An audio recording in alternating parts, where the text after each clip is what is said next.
Take one. All right, so we'll go back to the beginning of this story about me, and I'll introduce myself.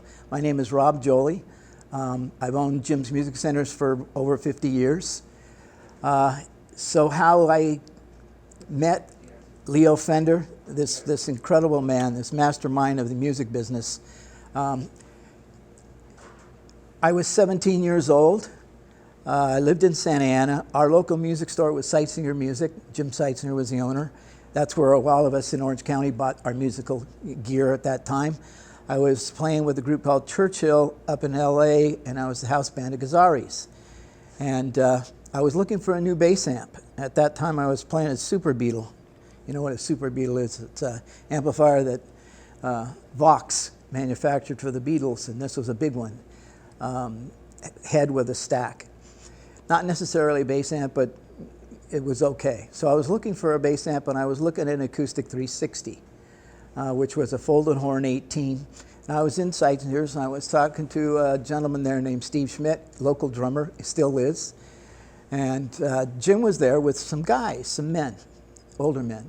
And Jim said, my name was Bobby at the time, instead of Rob. So Jim said, Bobby, come over here. I want to introduce you to somebody. So at that time, I was, a long-haired hippie type, and I wandered over. And he said, this is Don Randall and Chuck Widener, and this is Leo Fender from Fender Guitars. And I was, shock and awe, of course. And Jim said, Mr. Fender is looking for a young man to work his booth at the Teenage Fair in LA. Well, luckily, I was playing in LA at the Gazaris, which was just down the street, basically. So Saturdays and Sundays for, I think, through 2-3 weeks, there was a big fair there with all stuff for teenagers, surfboards and skateboards and guitars and amplifiers, and they had bands playing. So I kind of just hung around the Fender booth, showing Fender guitars and basses to anybody who came by and demoing if I had a chance to.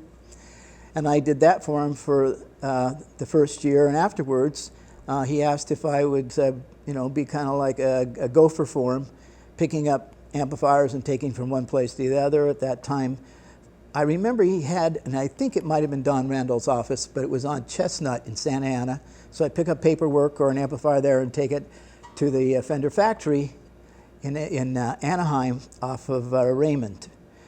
So I did that for a couple years and then kind of lost touch. I think Leo at that time had sold and was doing some other projects. He was having a few health problems.